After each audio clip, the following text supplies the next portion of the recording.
Oh my gosh, hey guys. So I'm doing a vlog today because I made an Instagram story 2 days ago about sports science consulting and what that kind of looks like.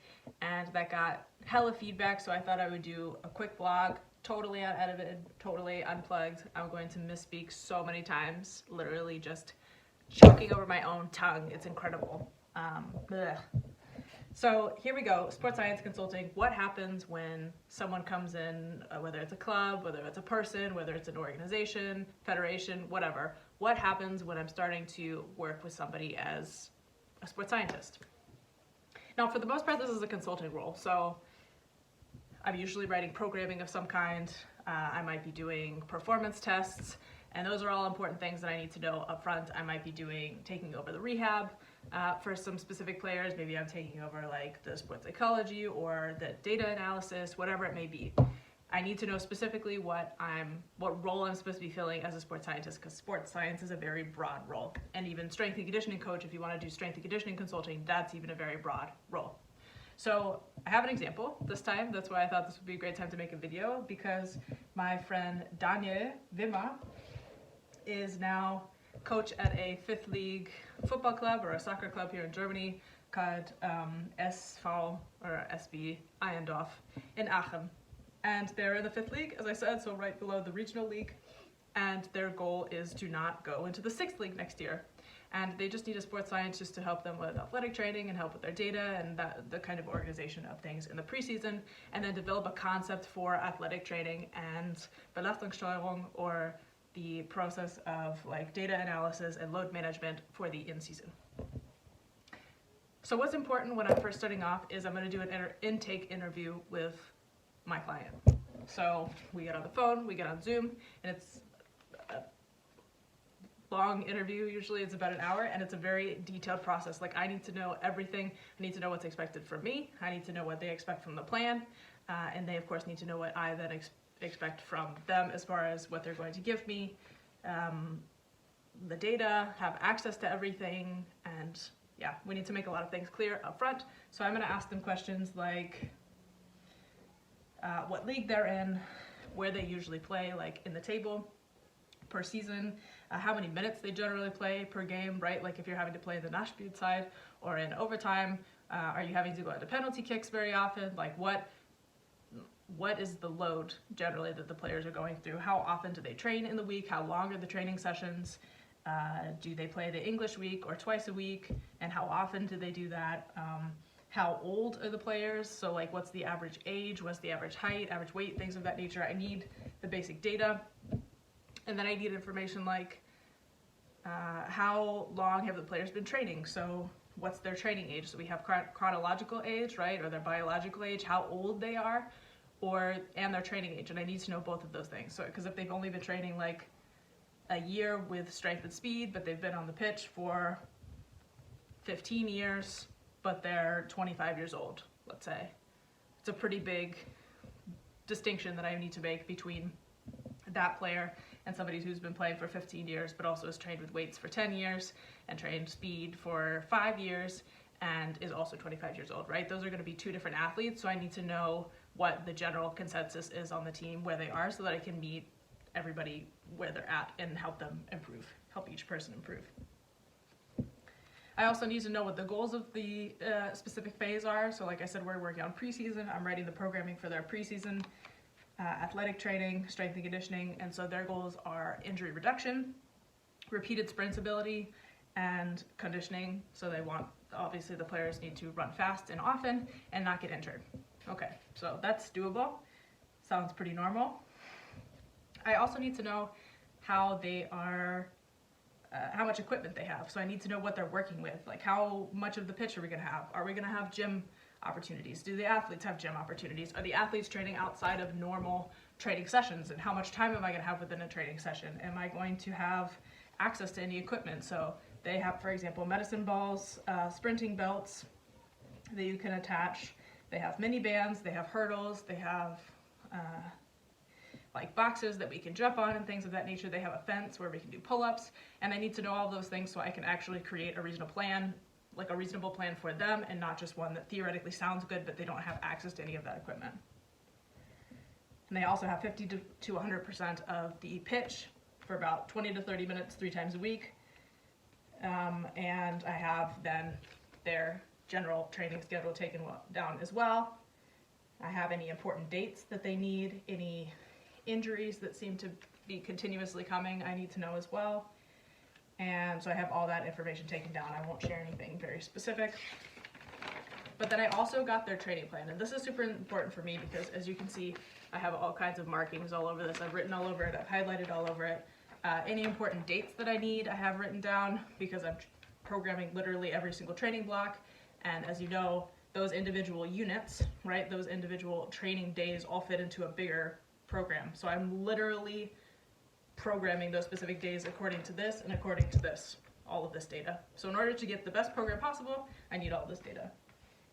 So I know that I have Tuesday, Wednesday, Thursday some weeks I only have Tuesday, and then some weeks I have Tuesday, Thursday, and Friday, but they play on Sunday, and Monday they have off. So it's important for me to know all those things, and I have all written down, how many games there are, blah, blah, blah, blah, blah, so I can build the best program for them. Okay, once we've gotten through the intake interview and I've done all the scheduling, I've looked at all that, I then move on to the research. So I'll show you here. Let's see how well this works. If you can see, I use PaperPile. That's what I prefer. And here in PaperPile, I dive into the research and say, okay, so we're talking about repeated sprint ability. Well, in repeated sprint ability, what we know is we need the ability to run fast, right? So we need some level of muscular endurance, but we also need speed. Speed is being primarily the most important, and we need to recover fast. So we need to sprint fast and often and recover more quickly. So I'm looking at how we can best do that from a training perspective. I'm always looking at the sport, the goal, the demands of that, and then what's the physiology behind that. What do they actually need to achieve that goal or to meet that demand? And then I'm working my way back up from there. So I'm going into the research, just double checking myself in PaperPile, all the papers that I have saved. I'm a researcher, so of course I have all my stuff in one place. I'm clicking on speed, RSA, and I'm just going through generally all of the research that I have on that, just checking, making sure that I know what I'm talking about, quick little review, refresh for myself. Then what I'm going to do, once I've gone through the research, once I've used one of my favorite books is Periodization for Sports. If you don't know that book, you can see that in my book recommendations. I also have a video for that. I will link it down in the description. Once I've done my research and have my head wrapped around, soccer preseason stuff, RSA, general conditioning things, and I've just gone through and checked myself, now I'm opening up my Google Drive. So I use Google Drive. I love it so much because I can make PDFs out of it. I can store everything in here. This is my Google Drive folder. And here is the Vorbereitungsplan, which I just showed you. And I have all the important data that I need in here. So any data that they've sent me, any information they've sent me, any scheduling, any resources, it's all in here. And then once I've done my intake interview, I then put it into a document so that I can track everything that I'm doing, and I can actually use this to build any graphs, to work through basically mentally any of my ideas, and it's a very low stakes way for me to build a schedule, build the program before I put it into like a spreadsheet or a programming document. And this is what it'll look like as it starts to go into the spreadsheet. I don't really know if you can see that well. Let me see if I can turn the camera around. Yeah, there we go. See, there's my logo, there's Eindorf's logo, and that's how I begin the programming process, all the different weeks. I'm on week 3. Right now we need 7 weeks, and I have everything marked as specifically as possible because, again, I'm just consulting. I'm not going to be instituting the program. I'm not going to be running the training sessions, so I make sure to mark things down like I'm very specific, right? So I have all my warm-ups are done in blocks so that they can very easily access the warm-ups, and it's the same couple warm-ups every single time for specific reasons, and I note which warm-ups to do, and I provide those. And then I say, okay, so it's speed day, but it's a speed acceleration, right? And then I give the total volume, 200-meter volume, so that they know when we're tracking the data in the long term, how much work is being done. I give them, we're going to sprint on that day, and it's going to be a plyometric start. So I tell them exactly how far we're sprinting for distance, the intensity that we're going to be sprinting at, the amount of time that they're going to rest, right? So here it's, and I give them the start, exactly. So we're sprinting, plyometric start, 10 repetitions of 10 meters at 100% intensity with a 30-second pause. Give them as much as possible. Then we have a couple of other exercises, and then we move into what's labeled as the power and strength part. And here they have, I give them the exercise, the variation of the exercise I want them to do. This is a medicine ball granny vertical toss, so they're literally tossing up between the legs, jumping, and launching that ball up vertically.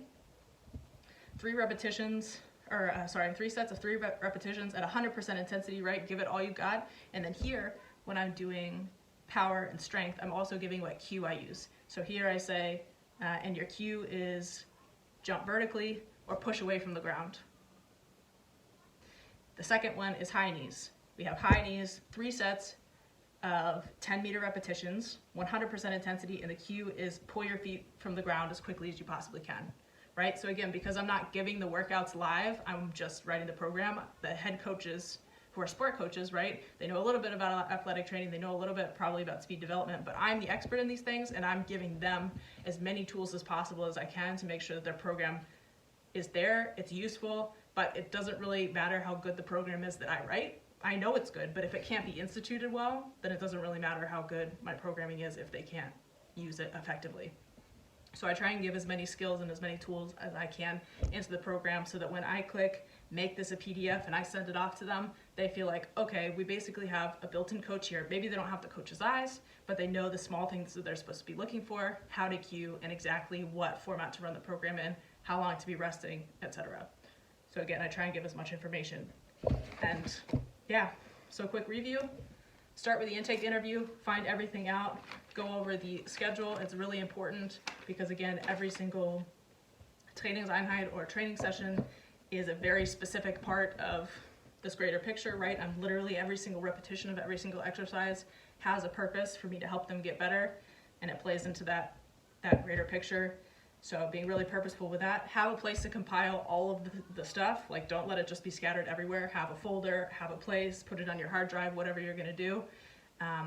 Dive into the research. It's really important that we stay up to date to just make sure, maybe the last time I had something about RSA was 2 years ago, and there's 100 other papers that have come out in the last year, and I'm just double checking to make sure that the consensus is still the same. Maybe there's a better way to do it that's been discovered, and I want access to that in order to give my clients, in order to give my athletes the best service possible.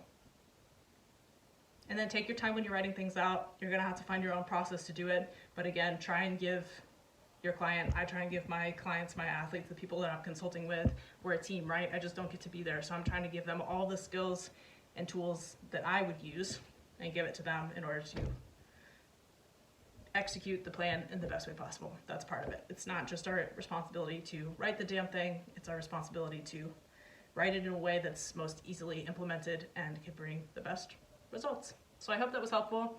Quick little blog, introduction to what sports scientists do all day. It's not a fancy job, but it's fun. So I hope this was helpful. If it was, leave me a comment. If you got questions, ask them here, hit me up, and till next time.